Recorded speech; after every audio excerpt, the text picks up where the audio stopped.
Bes, bakit naman hindi niyo itutuloy yan? Eh, anak niyo naman yan ni Oscar. Tsaka, Bes, huwag kang magsasalita ng ganyan. Kasalanan sa Diyos yan. Shane, matalik kitang kaibigan. Malaki ang tiwala ko sa'yo. At alam ko, walang makakalam nitong sasabihin ko sa'yo. Bes, matagal na tayo magkaibigan. At tayo lang dalawa, nagsasabihan ng lihim natin. Sige, Bes, sabihin mo na sa akin. At makakaasa ka na walang makakaalam nito. Bes, aminin ko na sa'yo. Hindi si Oscar ang ama ng dinadala ko. Dahil nagbunga yung kawalang yan ng stepfather niya. Ano, Bes? Totoo ba yung sinasabi mo? Oo, totoong sinasabi ko. Pero, teka lang, alam na ba ito ni Oscar? Oo, Bes, alam to lahat ni Oscar. Ang sabi niya, aakuin daw niya tong batang to. Alam mo, Bes, napakabait talaga niyan si Oscar. Sobrang pagmamahal niya sa'yo, kahit hindi niya anak, inaako niya. Alam mo, Bes, buti ka pa, may tatay yung ama dyan sa dinadala mo. Samantalang yung anak ko, hindi man lang pinanagutan ng tatay niya. Eh paano naman papanagutan yung anak mo ng tatay niya? Eh di ba, sobrang batugan nun. Puro tambay lang ang alam. Kaya mas maigi pa na ikaw na lang mag-isa magpalaki dyan sa anak mo. Wala ka pang sakit sa ulo. Bes, tama ka nga. Pero mas mabuti pa rin na lumaki yung anak ko na may kinikilalang tatay. Paano, Bes? Mauna na ako. Gumagabi na rin kasi. Baka hinanap na ako ng nanay. Sige, Bes. Ingat ka.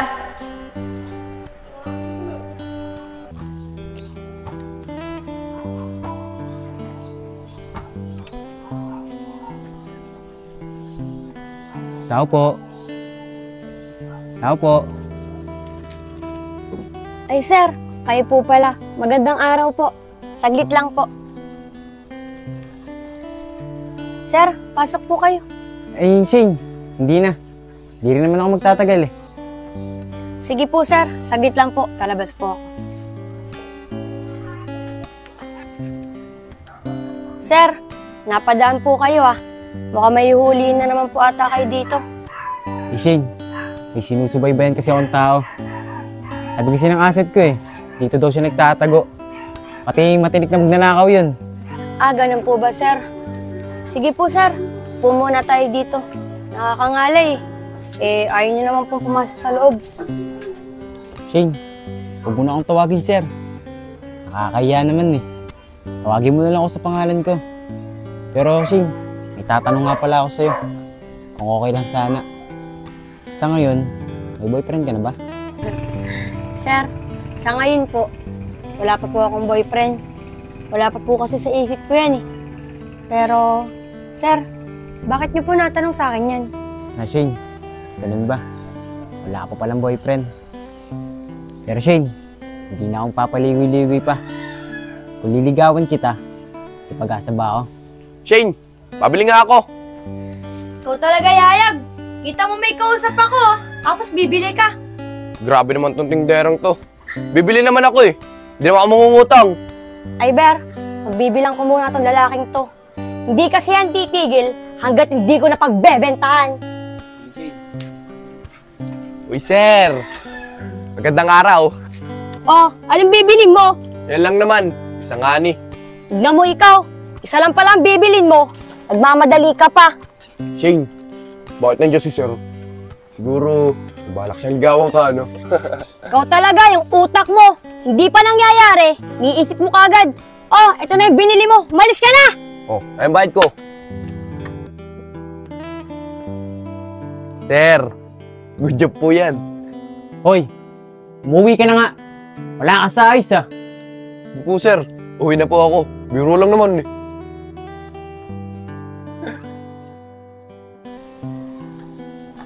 Ay, Ber, pagpasensyahan mo na yung si Yayag ah. Ganun talaga yun eh. Napaka mga asar. Ay Shane, wala yun. Sanay na ako sa mga ganyan tao. Mas masahol pa sa kanya, nasa loob ng kulungan. O paano Shane? Ano nga pala yung sagot mo doon sa tanong ko? Eh, ay Ber, ano nga pala ulit yun? Hindi ko masyado naintindihan eh. Si Yayag kasi, dumating, napaka mga asar. Eh Shane, Susunod ko na lang sasabihin sa'yo. Paano? Aalis na din ako. Mamatyagan ko pa yung sinosurvey kong tao eh. Sige, Iber. Mag-iingat ka. Sige, Shane.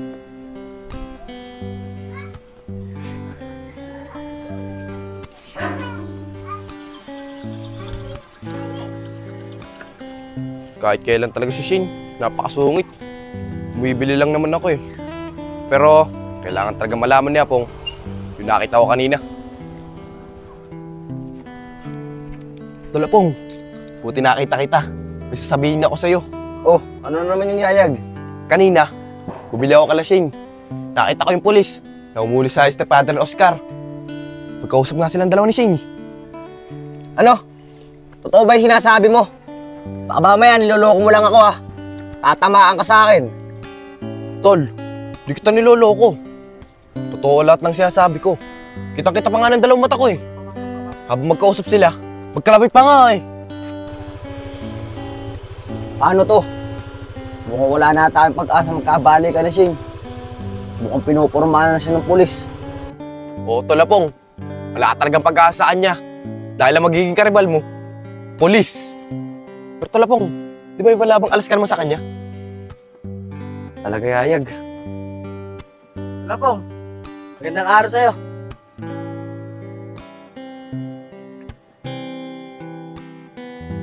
Sabi ko naman sa'yo eh, huwag ka masyado maingay.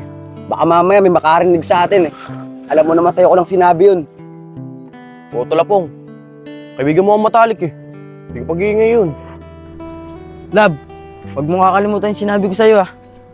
Huwag ka muna magkikilos sa bahay. Baka mamaya, papaano pa yung nasa tiyan mo. Ako na lang gagawa ng mga gawain bahay pag uwi ko. Sige, love. Di na ako magkikilo sa bahay. Mag-iingat ka, ah. Sige lab, sasakay na ako.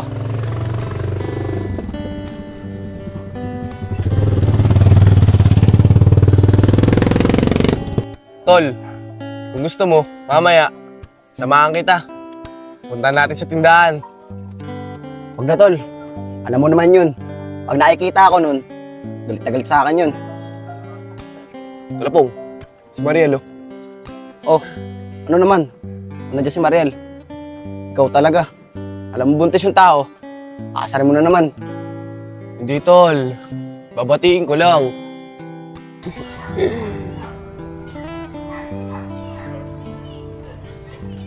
Hoy Mariel, magandang araw sa'yo. Mukhang inatid mo sa Oscar ah. Nakita mo naman, di ba? Tsaka, anong maganda sa araw? Eh, nakita ko na naman yung pagmumukha mo. Umalis-alis ka nga sa dinadaanan ko. Baka maging kamukha ang patong anak ko. Ayaw mo nun, magiging pogi ang anak mo. Ayag, tama na nga yan. Mariel, umuwi ka na. Ikaw ah, di maganda yung pananalita mo. Mariel, okay lang naman eh. Kung ako magiging kamukha ng anak mo, ang mahirap, magiging kamukha ng stepfather ni Oscar.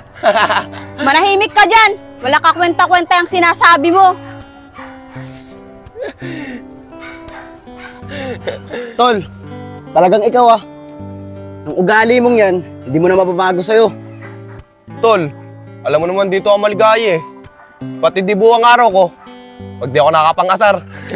Oh, tara nga.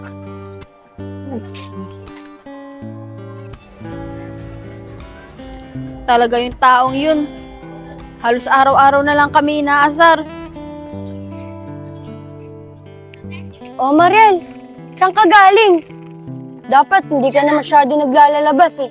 Alam mo naman, di ba, maselan yung pagbubuntis mo. Shane, hinatid ko si Oscar sa sakay ng tricycle eh. Kaso, nasira na naman yung araw ko. Nakita ko na naman si Yayag ng mga asar eh. Alam mo ba kanina, bumili rin yan sa tindahan namin. Inasar ba naman ako habang kausap ko si Iber? Iber, sino yun? Ah, siya yung humuli dun sa stepfather ni Oscar. Oh, bakit mo naman siya kausap? Mariel, isang beses kasi, bumili siya sa tindahan namin at nakipagkilala pa nga siya sa akin eh. Alam mo Shane, alam ko yung ganyang mga ngiti mo ah. Mariel, unang pagkita ko sa kanya, parang ang lapit kagad ng loob ko. At sa tuwing kausap ko siya, parang ang bait-bait niya sa akin. Di naman ako sa nangingialam sa'yo ah. Huwag ka basta-basta magtitiwala. Dahil di mo naman lubusang kilala yung pagkatao niya. Di ba ganyan din yung una mo naging boyfriend? Lumakwa ang gusto sa'yo, iniwanan ka niya basta-basta. Tama ka nga, Mariel. Aalamin ko muna lahat ng buong pagkatao niya. Kasi ayoko na rin maulit yung nangyari sa akin dati. Sige Shane, mauna na ako ah. Sige, Mariel. Mag-iingat ka.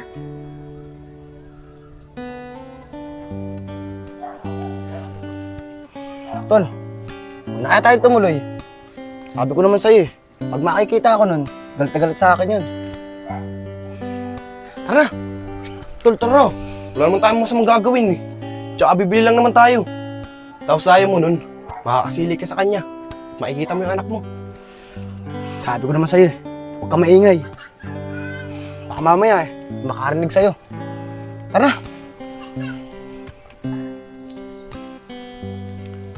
Shane, babili nga. O Yayag! Ano naman bibilin mo? Ikaw talaga, napaka mga asar mo. Kahit si Mariel, buntis sa tao, lagi mong inaasar. Shane, bakit ka naman nagagalit sa akin? Wala naman akong masamang ginagawa sa kanya eh. Siya nga pala, nagkasamaan ako. Ito, si Apong.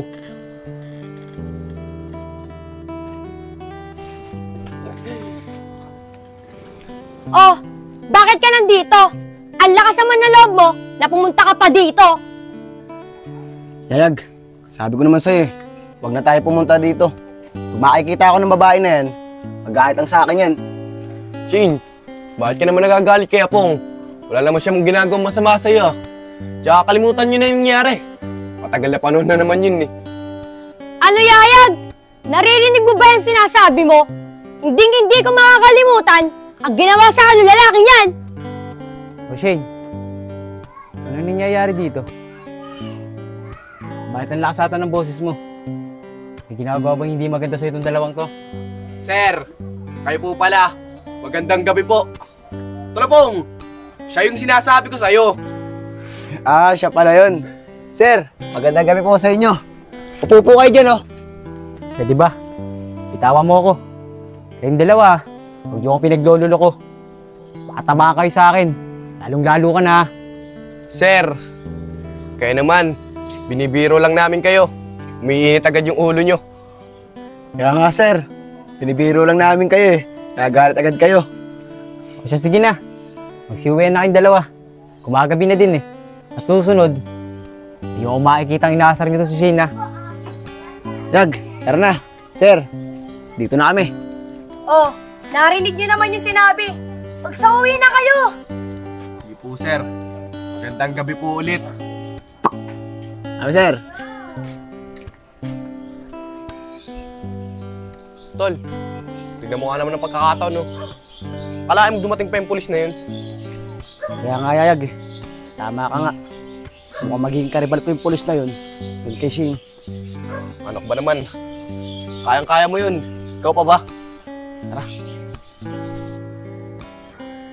Shane, kapag inasar ko ulit ng dalawang yun, huwag kami niya magsabi sa akin, ha? Lalong-lalo ni matakad na yun. Sige, Iber. Maraming salamat sa iyo, ah. Pero, hayaan mo na lang yung dalawang yun. Mga bata pa lang kasi kami. Mga asar na sila. Iber, ano nga pala yung sasabihin mo sa akin kanina? Di ba sabi mo, pagbalik mo, tsaka mo sasabihin sa akin? Shane, gusto ko sana sabihin sa'yo kanina. Gusto ko taligawan. Kaso, baka may magalit pag ginawa ko yun. Ano? Manliligaw ka kagad sa akin? Eh, kakikilala pa lang natin, ah. Tsaka, hindi ko pa lubusang kilala ang pagkatao mo. Baka mamaya, may girlfriend ka na. Sige, Shane. Handa naman ako maghintay. Tsaka, wala akong girlfriend. Kaya wala kang dapat pag-alala sa akin. Sige, Iber. Maiwan na muna kita. Papasok na ako sa loob. Marami pa kasi akong gagawin sa loob ng tindahan, eh. Sige, Shane. Mauuna na din ako. Umagabi na din kasi. Tsaka, malayo pa yung uuwian ko. Susunod na araw, babalik ulit ako sa'yo. Sige, Iber. Mag-iingat ka.